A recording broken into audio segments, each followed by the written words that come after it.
नमस्कार दोस्तों, जय हिंद साथियों। आप सभी का स्वागत है पेक मिशन न्यूज़ चैनल पर, जहां सबसे पहले खबरों, इम्पोर्टेंट लेटर्स, पॉलिसीज़ और न्यूज़ का विश्लेषण कर उसे आसान भाषा में बताया जाता है, जिससे सभी सैनिक, भूतपूर्व सैनिक या केंद्रीय कर्मचारी समय पर फ़ायदा उठा सकें।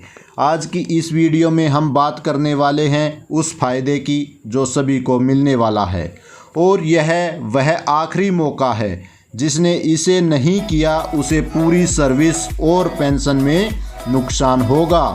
तो आज की इस वीडियो को शुरू करते हैं, और वीडियो को ध्यान से देखना बिना स्किप किए, क्योंकि इसमें कुछ टेक्निकल पॉइंट्स हैं। अगर वो आपने नहीं देखे तो आपको नुकसान हो सकता है। सभी कर्मचारियों को साल में एक बार पेमेंट में बढ़ोतरी दी जाती है, जिसे इंक्रीमेंट कहा जाता है। इंक्रीमेंट साल में एक बार सभी कर्मचारियों को दिया जाता है। यह बढ़ोतरी फर्स्ट सीपीसी से चली आ रही है, परंतु हर एक पे कमीशन ने इसमें बदलाव किया है ताकि इंक्रीमेंट बढ़ोतरी सही ढंग से सभी कर्मचारियों को मिल सके। फिफ्थ सीपीसी में इंक्रीमेंट डेट ऑफ इनरोलमेंट या फिर लास्ट प्रमोशन से एक साल पूरा होने पर दिया जाता था। यहाँ पर एक साल पूरा होने की कंडीशन थी। इसी के साथ साथ अगर इसी बीच प्रमोशन होता तो प्रमोशन रैंक की जो पे होती उसे उसमें फिक्स कर दिया जाता था, और फिर एनुअल इंक्रीमेंट दे दिया जाता था, जिसकी अमाउंट फिक्स होती थी। फिर 1 जनवरी 2006 को 6th सीपीसी ने इसमें बदलाव किया और इंक्रीमेंट डेट को 1 जुलाई हर साल फिक्स कर दिया। अब इसी बीच प्रमोशन आने से पीसीडीए या पीएओआर अपने आप आपकी पे फिक्स करते और आपको 2 इंक्रीमेंट देते, एनुअल इंक्रीमेंट और प्रमोशन इंक्रीमेंट। 6 सीपीसी में किसी भी जवान या जेसीओआर को प्रमोशन आने पर कोई ऑप्शन नहीं देना होता था। ऑप्शन की कार्यवाही पीएओआर या पीसीडीओ द्वारा स्वयं की जाती थी। जो सबसे फ़ायदेमंद ऑप्शन होता उसके अनुसार इंक्रीमेंट देते थे, जिसकी अमाउंट 3% बेसिक पे और ग्रेड पे की फिक्स होती थी। अब 7 सीपीसी 1 जनवरी 2016 से लागू हुआ और इंक्रीमेंट की दिनांक को 1 जुलाई के साथ साथ 1 जनवरी भी कर दिया, ताकि सभी अफसर्स जेसीओआर को ज़्यादा फ़ायदा मिल सके। क्योंकि इंक्रीमेंट जो 1 साल पूरा होने पर दिया जाता था उसे 1 साल के स्थान पर 6 महीने कर दिया। अब प्रमोशन के बाद जब 6 महीने होंगे तब नेक्स्ट इंक्रीमेंट दे दिया जाएगा। अब इंक्रीमेंट को प्रमोशन के 6 महीने बाद पाने के लिए आपको एक ऑप्शन देना ज़रूरी कर दिया। आपको 7th सीपीसी में सही ढंग से इंक्रीमेंट लेने के लिए ऑप्शन देना अनिवार्य कर दिया गया है। अगर आप ऑप्शन नहीं देते हैं तो पीएओ या पीसीडीओ डेट ऑफ प्रमोशन ऑप्शन स्वयं मान लेते हैं और डेट ऑफ प्रमोशन से एक इंक्रीमेंट देकर पे को उसी रैंक के लेवल में फिक्स कर देते हैं जिसका प्रमोशन हुआ है, और यहाँ पर एनुअल इंक्रीमेंट में लॉस हो जाता है। परंतु कुछ केसेस में इससे फ़ायदा भी मिलता है, जो मैं आपको आगे बताने वाला हूँ। ऐसे कौन कौन से केस हैं जिससे DOP date of promotion option देना फ़ायदेमंद होता है।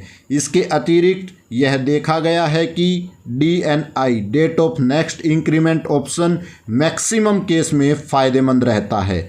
इसे हम यहाँ एग्जाम्पल में समझते हैं ताकि सभी को आसानी से समझ आ सके। 6 सीपीसी के अनुसार सभी का एनुअल इंक्रीमेंट फिक्स था, जो था 1 जुलाई 2016 को। एक सिपाही जिसकी पे प्लस ग्रेड पे को 2.57 से मल्टीप्लाई कर 1 जनवरी 2016 को पे मैट्रिक्स में उसके रैंक के लेवल में फिक्स किया। अब उसका प्रमोशन होता है, चाहे उसे एमएसीपी मिले या प्रमोशन मिले, उसकी पे को इस तरीके से फिक्स किया जाएगा। माना उसकी पे फिक्स हुई 25,200 पर और 1 जनवरी को उसका प्रमोशन आया। यहाँ प्रमोशन में MACP भी लागू है। MACP मिलने पर भी पे इसी तरीके से फिक्स होगी जो मैं अब एग्जाम्पल में दिखा रहा हूँ। पे माना 25,200 और 1 जनवरी 2016 को प्रमोशन होता है। अब 2 ऑप्शन हैं, डेट ऑफ प्रमोशन या आपका DNI ऑप्शन देकर जुलाई 2016 से इंक्रीमेंट के साथ साथ आप अपना प्रमोशन इंक्रीमेंट भी ले सकते हैं। पहले माना डेट ऑफ प्रमोशन ऑप्शन दें तो पे किस तरीके से फिक्स होगी। पे 25,200 से एक नीचे 26,000 फिर नायक के पे लेवल में फिक्स होगी जो हुई 26,300 पर। अब 6 महीने पूरा होने पर 1 जुलाई 2016 को एनुअल इंक्रीमेंट मिला, पे फिक्स हुआ 27,100 पर। नेक्स्ट इंक्रीमेंट मिलेगा 1 जुलाई 2017 को, पे हुआ 27,900। अब हर साल 1 जुलाई को इंक्रीमेंट मिलता रहेगा। अगर यही सिपाही DNI ऑप्शन देता तो 1 जुलाई 2016 को 2 इंक्रीमेंट मिलते तो पे फिक्स होता 25,200 से 26,000 एनुअल इंक्रीमेंट, 26,800 प्रमोशन इंक्रीमेंट। पे फिक्स होता 27,100 पर और नेक्स्ट इंक्रीमेंट मिलता 1 जनवरी 2017 को, पे होता 27,900 और हर साल 1 जनवरी को इंक्रीमेंट मिलता। अब डेट ऑफ प्रमोशन से पे फिक्स हुआ 1 जनवरी 2017 को 27,100 पर और DNI से पे फिक्स हुआ 27,900 पर, यानी कि 800 रुपये हर महीने फ़ायदा। इसी पर DA और HRA इसी के साथ साथ पोस्टिंग होने पर ट्रांसफ़र ग्रांट मिलता जो होता 1,500 रुपये हर महीना, जो साल में होता 18,000 रुपये और नेक्स्ट पे कमीशन लागू होता तो इसी को मान ले 2.57 जो होता 3,855 रुपये हर महीना। अप्रोक्स 15 साल में होता जो होता 2026 तक 1,80,000 रुपये और 5 साल जो पे कमीशन लागू होते तो 3,855 इंटू 12 इंटू 5 इजिकल टू है 4,62,000 रुपये, यानी कि 15 साल में 4,62,000 रुपये और 1,80 यानी कि 6,42,000 रुपये। अब पेंशन जो नेक्स्ट 30 साल तक लिया तो पेंशन में नुकसान हुआ 6,93,000 और इसी पर DA लागू होता लगभग लाइफ में 15 लाख रुपए का एक सिपाही को एक ऑप्शन से नुकसान है। अगर आपने DNI ऑप्शन नहीं दिया है तो आपको इतना नुकसान संभव है। तो अगर आपका प्रमोशन 1 जनवरी 2016 के बाद हुआ है और आपने अभी तक कोई ऑप्शन नहीं दिया है तो आर्मी हेडक्वार्टर ने आपको एक आखिरी मौका दिया है जो आप यहाँ स्क्रीन पर देख सकते हैं। और ये जो फॉर्मेट है इसे भर के पार्ट 2 ऑर्डर के साथ PAOR या फिर PCDA में 3 सितंबर 2021 तक भेजें और बताए हुए नुकसान से बचें। अब DNI ऑप्शन किसे नहीं देना है उसके बारे में बात करते हैं। सबसे पहले अगर PMR नज़दीक है तो DNI ऑप्शन ना दें। नंबर 2, अगर डेट ऑफ इंक्रीमेंट से पहले रिटायरमेंट डेट है तो DNI ऑप्शन ना दें। नंबर 3, एक इंक्रीमेंट मिलने से उसकी पे टॉप ऑफ द स्केल पर फिक्स होती है तो DNI ऑप्शन ना दें। वीडियो में स्किप ना करें, आगे और भी जानकारी बची हुई है। नंबर 4, लेफ्टिनेंट जिसकी बेसिक पे 59,500 से कम हो और कैप्टन बन जाएं। नंबर 5, मेजर से लेफ्टिनेंट कर्नल बनने पर। नंबर 6, ब्रिगेडियर से मेजर जनरल बनने पर जिसकी पे 1,93,300 से ज़्यादा हो या 1,93,300 हो, वो DNI ऑप्शन ना दें।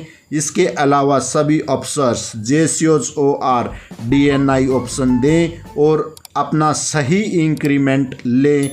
और अब जो प्रमोशन आया है या MACP मिली है 3 महीने के अंदर अंदर DNI ऑप्शन और पार्ट 2 ऑर्डर कर पेइंग अथॉरिटी को भेजें। इसके लिए PCDAO की वेबसाइट पर एक कैलकुलेटर अवेलेबल हैं, आप उसकी भी हेल्प ले सकते हैं। इसके अतिरिक्त आप किसी एक्सपर्ट की भी एडवाइस लेकर इस ऑप्शन को भर के पेइंग अथॉरिटी को भेजें। अब ऑप्शन को कैसे भरना है, क्योंकि ऑप्शन सही ढंग से भरना भी बहुत ज़रूरी है। यहाँ सबसे पहले आर्मी नंबर, रैंक, नेम लिखें। उसके बाद जो प्रमोशन आपको मिला है वह रैंक यहाँ पर लिख दें। उसके बाद रिकॉर्ड ऑफिस का नाम और लेटर नंबर लिख दें। अगर आपको MACP प्रमोशन मिला है तो आप यहाँ कोर ऑर्डर नंबर लिख दें। उसके बाद यदि अगर आपका प्रमोशन 1 जनवरी से 30 जून तक हुआ है तो DNI में 1 जुलाई और प्रमोशन का ईयर लिख दें। नंबर 2, अगर प्रमोशन 1 जुलाई को हुआ है तो आप 1 जुलाई लिखें और प्रमोशन का सेम ईयर लिखें। नंबर 3, यदि प्रमोशन 2 जुलाई से 31 दिसंबर के बीच हुआ है तो DNI में आप 1 जुलाई और प्रमोशन से अगला ईयर लिखें। मानो 1 अगस्त 2016 को प्रमोशन हुआ है तो आप DNI में 1 जुलाई 2017 लिखें। अब डेट ऑफ प्रमोशन में आप यहाँ रैंक लिखें जिसको आपको प्रमोशन मिला है। उसके बाद यहाँ पर प्रमोशन की डेट लिख दें और सिग्नेचर कर पार्ट 2 ऑर्डर के साथ इसे आगे पेइंग अथॉरिटी को भेज दें। आशा करता हूँ आपको वीडियो पसंद आई होगी, तो वीडियो को ज़रूर से ज़रूर शेयर करें ताकि सभी अफसर्स, JCOs, OR इस वीडियो को देखें और DNI ऑप्शन का फ़ायदा उठा सकें, सही पे मिल सके। इसके लिए उसकी डिटेल्स को जानना ज़रूरी है जो मैंने यहाँ चैनल पर बताई है। तो आपसे उम्मीद है वीडियो को ज़रूर शेयर करें, चैनल को सब्सक्राइब कर लें ताकि इम्पोर्टेंट इन्फॉर्मेशन आपको समय पर मिल सके।